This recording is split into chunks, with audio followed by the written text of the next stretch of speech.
Hi friends, ദിക്ഷാസിൻ്റെ പുതിയ വീഡിയോയ്ക്ക് സ്വാഗതം. ഇതൊരു പ്രിൻറ്റഡ് കോട്ടൺ മെറ്റീരിയലാണ്.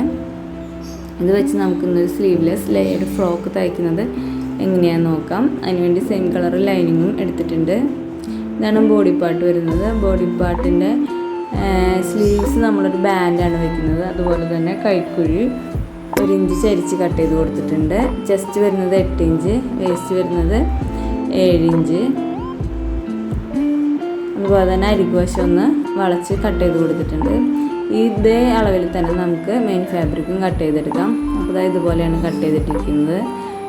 നെക്കിൻ്റെ വിഡ്ത്ത് ഒരു 7 ഇഞ്ച് കിട്ടുന്ന രീതിയിലാണ് എടുത്തിരിക്കുന്നത്. അതുകൊണ്ട് തന്നെ ബാക്കിൽ സിബോ ഹുക്കോ ഒന്നും വയ്ക്കുന്നില്ല.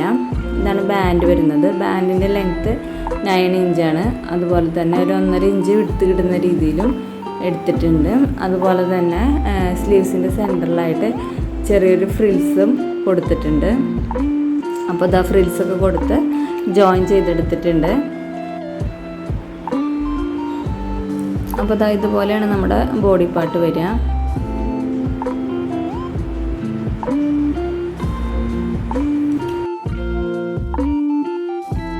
ഇനി നമുക്കിതിൻ്റെ താഴ്ഭാഗം കട്ട് ചെയ്യുന്നത് എങ്ങനെയെന്ന് നോക്കാം.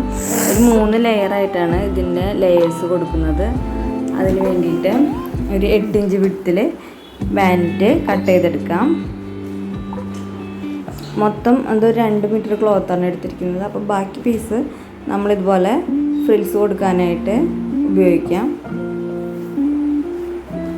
അപ്പോൾ ഇതാ ഇതുപോലെ 8 ഇഞ്ച് വിഡ്ത്തിൽ കട്ട് ചെയ്തെടുത്തിട്ടുണ്ട്. നമുക്കിതുപോലെ ജോയിൻ ചെയ്തെടുക്കാം. അതുപോലെ തന്നെ ലൈനിങ് ഇതിനേക്കാളും 1 ഇഞ്ച് കുറവിൽ കട്ട് ചെയ്തെടുത്തിട്ടുണ്ട്. നമുക്ക് ജോയിൻ ചെയ്യാം. ജോയിൻ ചെയ്ത് കൊടുത്തതിൻ്റെ അരികുവശം ഒന്ന് ലോക്ക് ചെയ്തെടുത്തിട്ടുണ്ട്.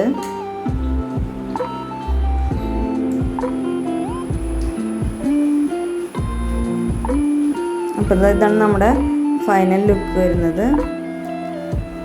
അരിഭാഗം ഇതുപോലെ ലോക്ക് ചെയ്തെടുത്തിട്ടുണ്ട്. ലൈനിങ്ങും പിടിപ്പിച്ചിട്ടുണ്ട്. അപ്പോൾ എല്ലാവർക്കും ഈ ഫ്രോക്ക് ഇഷ്ടമായെന്ന് വിചാരിക്കുന്നു. ഇഷ്ടപ്പെട്ടാൽ എല്ലാവരും ഒന്ന് സപ്പോർട്ട് ചെയ്യണേ.